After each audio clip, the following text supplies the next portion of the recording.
Sir वक्फ board को मैं कहता हूँ कि खत्म करो। मोदी जी से हाथ जोड़ के रिक्वेस्ट है कि इसको खत्म करो। आप आते ही सबसे पहले वक्फ बोर्ड पे एक्शन लो। आप आने वाले जो 5 साल है इसमें वक्फ बोर्ड की हालत बहुत खराब होने वाली है। जहाँ पर वक्फ बोर्ड ने अपना बोर्ड लगा दिया वो जमीन उसकी हो गई। मतलब मजाक चल रहा है क्या हमारे देश में? यहाँ तक कि रेलवे की जमीन को इन लोगों ने नहीं छोड़ा, वहाँ पे क्लेम डाल दिया, वहाँ पे मस्जिद बनवा ली, वहाँ पे नमाज पढ़ रहे हैं। रातों रात बोला कि ये गांव जो है वक्फ बोर्ड की जमीन है और वो गांव वाले कहीं भाग के किसी कोर्ट में नहीं जा सकते, कहीं से किसी के आगे गुहार नहीं लगा सकते। एक ही तरीका है, आप वक्फ बोर्ड के ऑफिस जाओ, वहाँ पे आप माफी मांगो, उसको राय में आएगा तो आपकी जमीन दे देगा। वक्फ बोर्ड ऐसी है कि अगर मेरे घर पे क्लेम कर देती है तो हम लोग कोर्ट भी नहीं जा सकते, हमें वक्फ बोर्ड के कोर्ट में जाना पड़ता है। तो ये सिर्फ हिंदुओं को दबाने के लिए है वक्फ बोर्ड बनाया गया था और कोई रीजन नहीं है। भीमराव अम्बेडकर ने तो नहीं बोला था वक्फ बोर्ड बना के बैठ लो, ये तो इन्होंने नहीं के बाप दादाओं पर नानाओं ने। वक्फ चिल्ला रहे हैं कि हमारी जमीन है, उसकी जमीन है। ये जो जितने भी वक्फ के नुमाइंदे हैं उनसे ये पूछना चाहता हूँ कि जमीन आई कहाँ से? वक्फ की जमीन सबसे पहले आई कहाँ से? अरे तुम लोगों ने बाहर से आक्रमण आया, हिंदुओं को तोड़ा करा, ये तो गुमराह करा गया अब तक राजनीतिक पार्टियों से, जिनका यहाँ अस्तित्व ही नहीं था, उनकी जमीन कहाँ से आ जाएगी?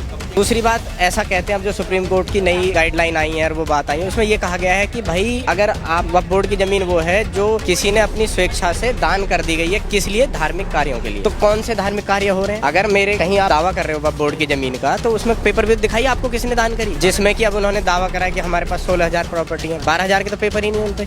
तो वो तो खुद ही अपने इस जाल में फंसते जा रहे हैं, झूठ में रख के थोड़ी लाए थे, तुगलक सर पे रख के लाया था क्या? हम अपनी रक्षा पूर्वजों ने की है, हमने भी की और हम अपनी और अपने घर की रक्षा परिवार करने की जानते हैं। और दूसरी बात, अभी जो सरकार है हमने चुनी है, हमारी सरकार है, हमें उस पर पूर्ण भरोसा है कि जो बिल आया है ये पारित होगा और उस बिल के अनुसार कोई भी अपने घर पे तो क्या दूसरे घर पे भी कहीं भी जमीन लेने से 4 बार सोचेंगे कहीं दावा ठोकने से पहले।